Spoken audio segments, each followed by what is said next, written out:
We are back. We're back. Yet again. Geek Tales. Living up La Vida Loca. Talking about geeky stuff. We are gonna speak about an anime today, which I have not spoken about in a long while. My Hero Academia. I love this show. I'm gonna start that off, just throw that out there so everybody just understands where I'm coming from. I love this show. It's enjoyable, it's different. It's, of course, in many ways a typical shonen, but at the same time, it's just coming at it in a much more enjoyable, fun way. And of course, the whole superhero premise is what really flies that off. Can you say flies that off? I don't know, but I said it. So, what is the story? What is this show we call My Hero Academia, or Boku no Hero Academia, as the Japanese say? Well, it is quite simply a, superhero world show. That's basically it. That's the end of the story. Goodbye. Thanks for tuning in. Now, of course, what happens if you have a world filled with superheroes? Well, of course, you have super villains. And now that's the end of the story. No, of course not. That would be boring. Unfortunately, many stories do end up getting as complex as that, and that's where it ends. And it's sad. Brings a lot of pain to the soul, if you know what I mean. But in this story, in this creation, we are following a young boy, a young laddie, by the name of Izuku Midoriya. Although his friends, we'll get into that, call him Deku. It is his nickname, his way of being called within the show, in a very negative light for most of his life.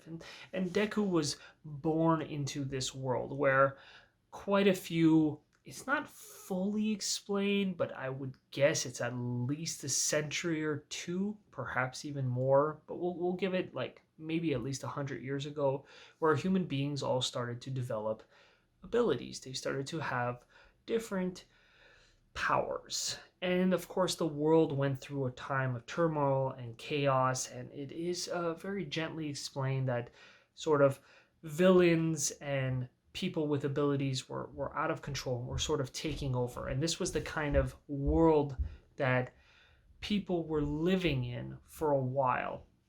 And actually, now that I think about it, it might be even more than 200 years, because there is an idea, conceptualization, that All Might, who is one of the main characters within the series, he is the seventh receiver of his ability. So if every person, unless every single person is living like 10 years and only having the ability for a while, I would guess, we'll put it at maybe it would be a more comfortable 200 years.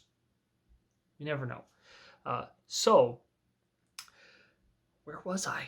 I don't even remember. So yes, so Deku is born into this world. People have abilities, and for a very long time it was very dystopian because of that. There was, of course, normal humans against people with abilities, and then slowly, people who did not have abilities just faded out of existence until it was an extreme rarity for someone not to have an ability. In this world, abilities are known as quirks, and so those who do not have an ability are called quirkless. And our main character, our MC, our protagonist, is one of these quirkless. He does not have an ability. And like many young boys, of course, he grew up obsessing over being a hero. He wanted to be a hero because in his world now, especially over the last 40 years or so, being a hero had become something of a profession. It was something you did. You went to school for it, and you became a hero. And the reason Deku was so obsessed with it was, who I just mentioned before, this character, All Might. All Might is this ridiculously overpowered hero who, quite a few decades before, had kind of taken the villain world by storm, specifically, obviously, within Japan itself. We do get a small semblance of what's happening internationally in some, mostly in the movie. But other than that, we're really just hyper-focused on what's happening within Japan in My Hero Academia.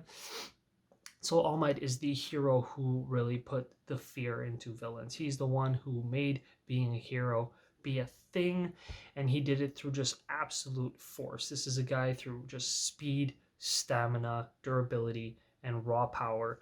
He's unbeatable. He is the pinnacle. He is what everybody hopes to be as a hero.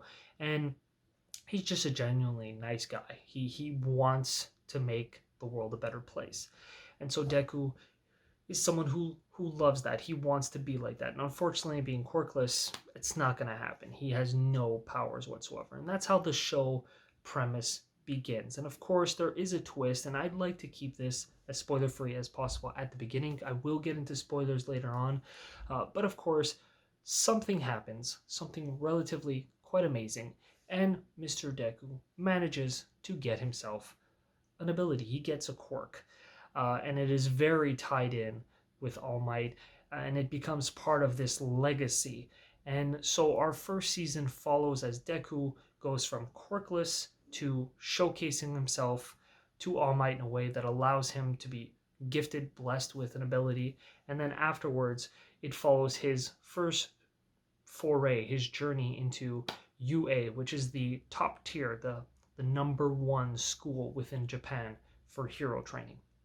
And that's really the first 13 episodes. It's really just season one is primarily just Deku trying to get into the school, getting into school, and of course starting to learn throughout the school until the season finale, which is a whole new twist on itself. And so leading up until that twist, I would have to say, if I'm going to give this series like just a basis just on what happens up until the finale of the season one, it's not that interesting of a show. It's good.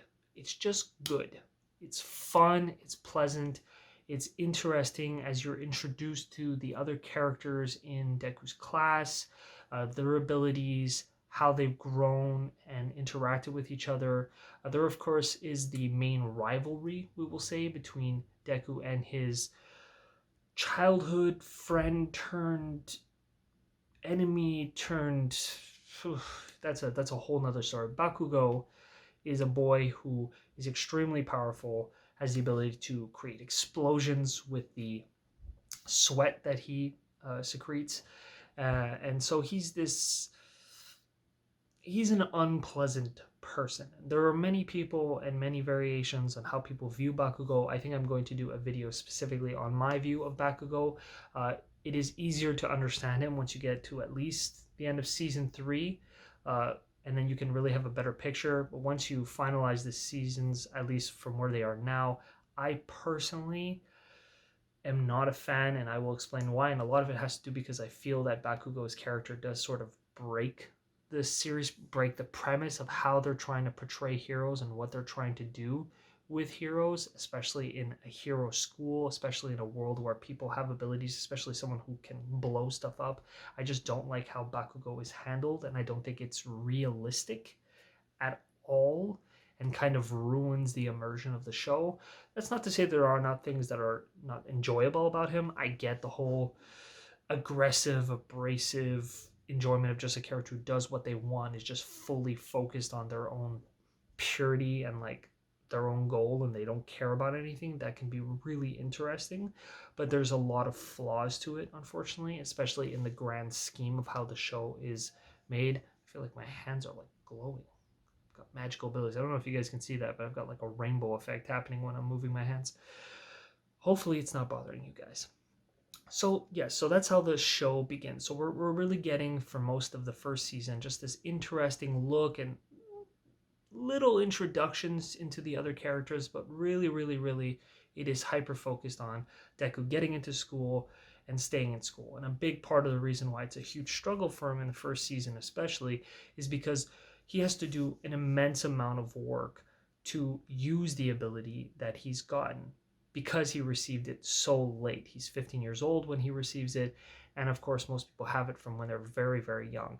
And his ability is extremely powerful. And one thing they do show really well in this series is repercussions for the use of abilities.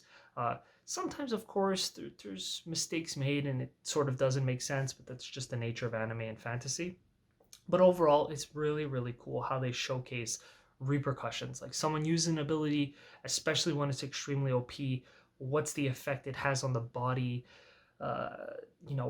What does training, like have an effect on, like, all these things are really, really well showcased, and it's done in a way that's progressive to a degree, enough so that it makes sense to see someone slowly get stronger and stronger, and reasonings why that they have to be careful.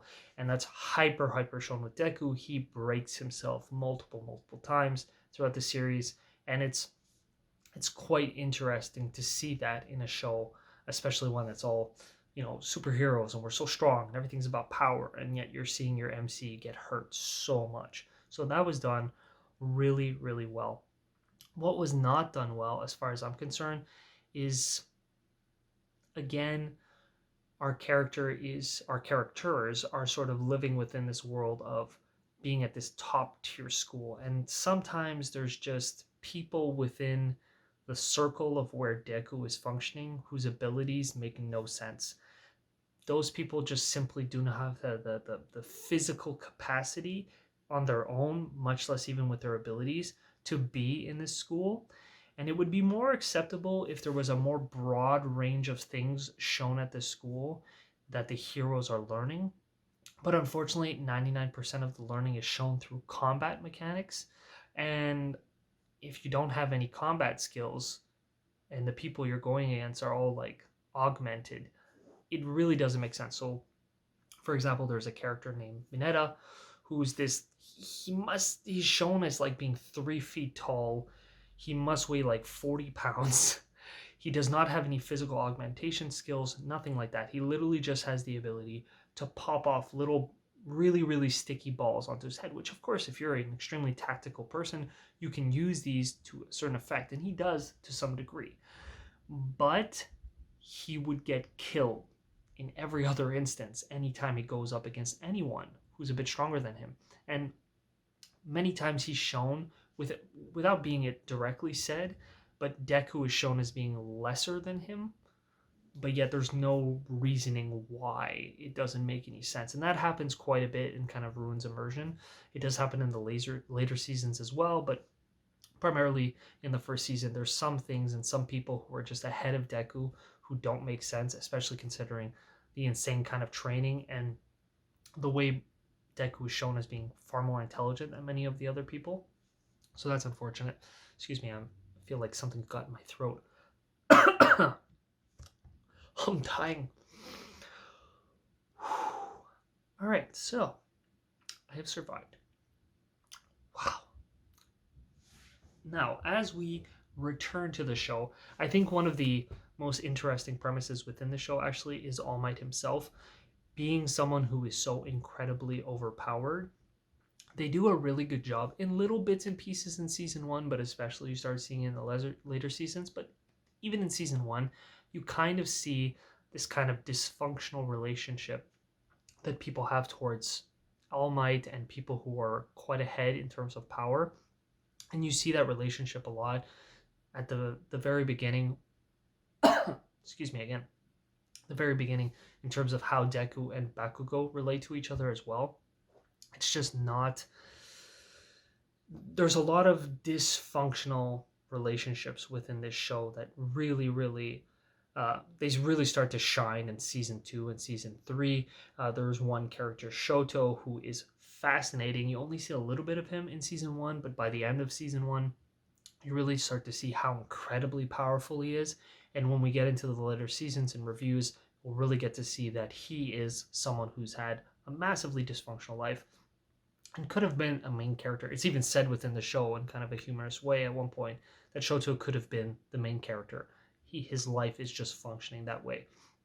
In terms of just overall visual and just fluidity of animation, combat mechanics, I really think that overall season 1 does really well. And once we hit episode 10, 11, 12, 13, leading up to really, we will say just the final battle of season 1, it really hits it off. There are some fantastic scenes. The combat mechanics are just really interesting. There is one teacher by the name of Eraserhead. That's his hero ability. He can erase people's quirks just by looking at them and focusing on them. And he is really fascinating. He's OP in an interesting way. And it would have been even more interesting to see him using guns or something. If he had full on like a sword or guns, he would be probably the most dangerous hero on the entire planet because he can literally just knock out abilities. Except for heteromorphic abilities, I think that's how they say it in the show. People who have just like they themselves are their ability, so you can't turn it off. It's just that they're like a mutant or something. So overall, there's a really wide range of characters that are introduced pretty well in this first season, and it's a great setup for season two. The way it ends is a really fantastic, like darker turn. So you see that it's going to get really much more serious, much more violent, much more brutal, and the repercussions for the actions of the main characters is going to be really more severe as the series goes on. And so I would highly, highly recommend checking it out. It is a great, great, kind of fun paced, just intense show that you can go along with and really see these kids grow and develop. Uh, Except for certain people by the name of Bakugo, who I will talk about later. Now, I'd like to get a little bit into spoilers because there are some stuff that I really feel kind of are a little bit frustrating in the series that I just have to get into more detail to make it understandable. Uh, Again, I will quickly mention that the whole differences in power levels between many of the characters. So there's Invisible Girl, there's Mineta. Just some people that doesn't make any sense to me that they made it into UA. And even once you follow through into the later seasons, like it just I don't get it how they made it. There's nothing there. They're not skilled enough. It doesn't make sense. Um, the second thing is that the show, as far as I'm concerned, when it first starts off, when All Might is training Deku to be able to handle his ability, there's a lot of the, like this kind of rocky vibe of just really working hard and training, and then as soon as Deku gets into the school, it kind of just all goes away. You kind of lose that side of him training. There's this constant hammering in that he doesn't know how to use his ability. He doesn't know what he's doing, and yet he literally is never shown training his ability. He's just not. He's just constantly getting hurt, constantly getting damaged, and there's no focal point put on him learning. Not even All Might teaching him, trying to figure out how to learn. And it's especially offensive once we get to the season two. I think it's in season two that he really actually starts to learn how to control his ability. I think it might actually even be in season three. And yeah, it's in season three. And so for I'm skipping ahead, obviously, but 2 seasons worth of Deku just wrecking himself hard to the point of like possible disability. And then when you finally do get him to learn his ability properly, it takes him a day. It's offensive to me that the show just didn't make it that was not done more quickly. All Might could not have functioned with his ability for that long without being able to give even the modicum of advice to Deku on how to control it. Or at the very least, he should have called his teacher right away. Like, you see this boy breaking himself. You call your teacher and you ask him, like, how can I do something to help him because he's hurting himself severely because I'm an idiot.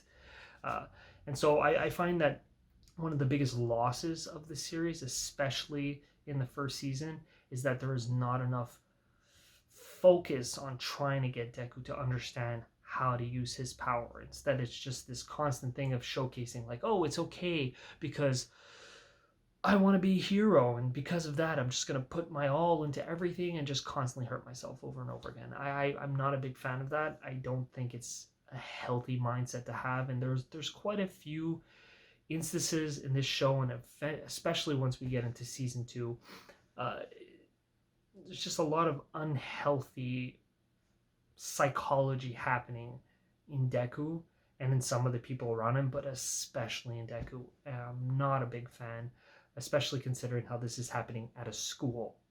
That's the big major point. It's like he is at a school. These people are supposed to be teaching him. I don't see any teaching happening. It's literally just the kids having to deal with everything, and then I don't get what the teachers are doing. They're just not doing anything in season 1. It's kind of insulting. So I think I managed to just not get into real spoilers much at all, but yeah, I'm definitely going to be once I get through all the reviews of all the seasons, I'm gonna do a wrap up and then go spoiler free crazy, because yeah, as you saw, I bled into season 2 just because it's stuff I gotta say. So yeah, let me know what you think about season 1. Let me know what you think about the character development. Let me know what you think about how Deku handled things, how the teachers were, whether or not you found that it was really making any sense. Does it have to make sense? Let me know your thoughts down below. Like, comment, subscribe. Check out the website geektales.ca, and I will be coming out with season 2 review pretty damn quick, because yeah, I want to.